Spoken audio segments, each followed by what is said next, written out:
नमस्ते दोस्तों, मैं हूँ अनंता और मेरे चैनल का नाम है बीटर वाणी। आज मैं आपके पास फिर से एक छोटी सी कहानी लेके आई हूँ। आई होप ये कहानी आपको अच्छी लगे। तो चलिए इस कहानी की शुरुआत करते हैं। बिहार के एक छोटे से गांव में रहता था अरुण, 8 साल का मासूम आंखों वाला। लेकिन उन आंखों में उम्र से पहले ही दर्द बस चुका था। वो डोम जाति से था। गांव में डोम का मतलब था शमशान के रखवाले, गटर साफ करने वाले, गंदगी उठाने वाले। लोग कहते ये तो चीता जलाने वाले की औलाद है। बच्चे भी खेल में ताने कसते और कहते तेरे हाथों की छाया भी अपवित्र कर देगी। अरुण हमेशा ये सोचता, क्या मेरे हाथों में कुछ अलग है? क्या मेरे खून का रंग बाकी बच्चों से अलग है? पर ये सवाल वो खुद से ही पूछता, क्योंकि जवाब कोई नहीं देता। हर दिन उसके पिता शमशान जाते, लकड़ियों को जोड़ते, चिताएं सजाते और लोग चुपचाप ऐसे उसके हाथ में फेंकते जैसे वो कोई इंसान नहीं, कोई गंदगी हो। ये सब देखकर एक दिन अरुण ने अपने पिता से पूछा, पापा लोग हमें ऐसे क्यों देखते हैं? पिता ने उसकी आंखों में देखा और उसे समझाया और उसे कहा, बेटा हम आग देते हैं जो शरीर को राख बना देती है, पर असली आग तो ये है जो लोगों के दिमाग में है जाति को लेकर। अरुण का परिवार दलित था। लोग उनके घर के पास भी नहीं आते। उनकी औरतें कुएं से पानी भरने जाए तो बाल्टी अलग रखी जाती, बर्तन अलग, रास्ते अलग, यहाँ तक कि छाया भी अपवित्र मानी जाती। लेकिन जब किसी बड़े घर का गटर जाम हो जाए या शमशान में चिता जलानी हो, तब इन्हीं अछूतों की जरूरत पड़ती।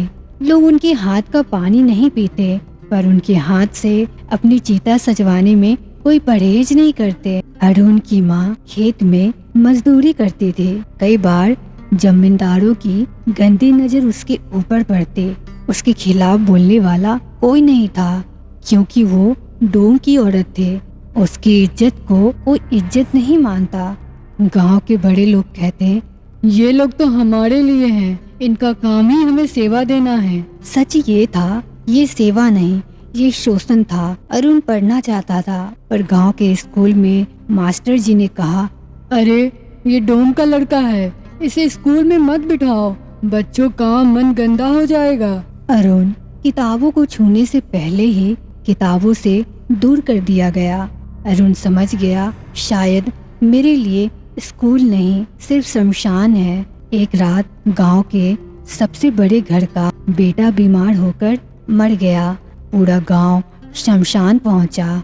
हर कोई रो रहा था, लेकिन चिता जलाने वाला कोई नहीं था, क्योंकि उस रात अरुण के पिता बीमार थे। 16 साल का अरुण आगे आया। उसने पहली बार अकेले चिता सजाई, लकड़ियां रखी, शरीर को सम्मान से लिटाया और आखिरी मंत्र बोला। वो लड़का जिसे सब अपवित्र कहते थे, उसने उस रात पूरे गांव को वो सेवा दी जो कोई दूसरा नहीं कर सकता था।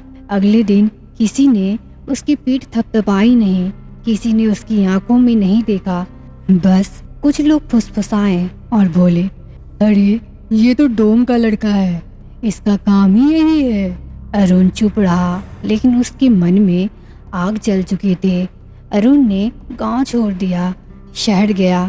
दिन में मजदूरी की, रात में खुले स्कूल में पढ़ाई। लोग हंसते थे और कहते थे, अरे ये डोम का बेटा क्या ही कर पाएगा। पर अरुण चुपचाप मेहनत करता रहा।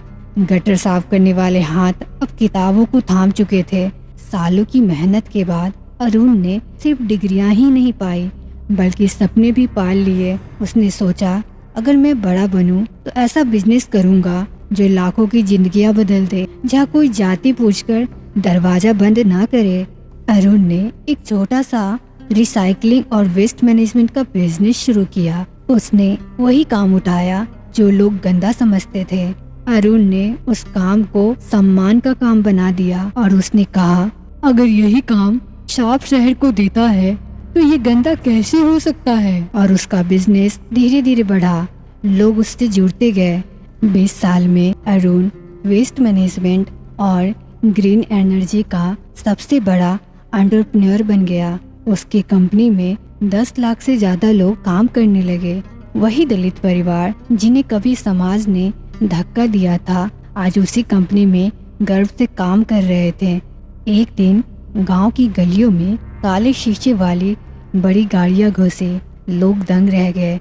अरुण उतरा शमशान के कपड़े में नहीं, बल्कि एक सफल बिजनेसमैन के रूप में। आज उसके साथ कैमरे, मीडिया और उसकी टीम थी।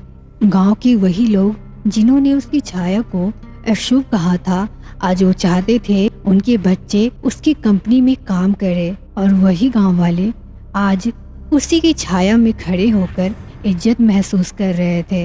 अरुण ने उनसे कहा, मैंने अपना कर्म बदला, अपनी सोच नहीं। काश तुम भी सोच बदल पाते तो इतने सालों में मुझे इंसान बनने में इतनी देर नहीं लगती। ये सुन गांव वाले अपना सिर झुका लिए। उन्हें अपनी गलती का एहसास हुआ। उसके बाद से गांव वाले सुधर गए और वो लोग सब मिलकर रहने लगे। कोई किसी को बुरी नज़र से नहीं देखता और नहीं जाति के लिए किसी के साथ अत्याचार करता। सब खुशी खुशी एक साथ रहने लगे। इस तरह ये कहानी यही खत्म होती है और इस कहानी से हमें ये सीखने को मिलता है कि जाति सिर्फ शरीर को नहीं, सोच को भी गंदा करती है। और जब सोच गंदी हो जाए तो इंसान और जानवर में फर्क मिट जाता है। हम इंसान शरीर की वजह से नहीं, बल्कि अच्छी सोच, अच्छे कर्म और दया की वजह से होते हैं। डोम हो या पंडित, किसान हो या राजा, हर किसी की अपनी अहमियत है। अगर ये नीची जाति वाला इंसान कचरा साफ करना छोड़ दे तो तुम्हारे घर में सांस लेना मुश्किल हो जाएगा। अगर ये चिता जलाना छोड़ दे तो तुम्हारे अपनों की विदाई कौन देगा। इसीलिए जाति छोड़ो, इंसानियत अपनाओ। जाति प्रथा इंसान को नहीं, इंसानियत को मारती है। मेरे ख्याल से समाज को अब जाति प्रमाण पत्र नहीं, बल्कि मानवता प्रमाण पत्र की जरूरत है।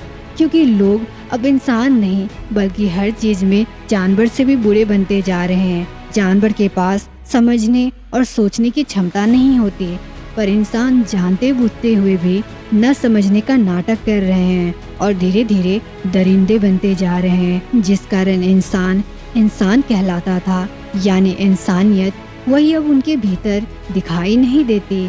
न करुणा बची है, न प्यार, न ही इज्जत। लोग अब न जानवर है न इंसान, वो बस एक स्वार्थी, निर्दयी शरीर बनकर रह गए हैं। आई होप ये कहानी आपको अच्छी लगी हो। अब हम फिर मिलेंगे नेक्स्ट वीडियो में।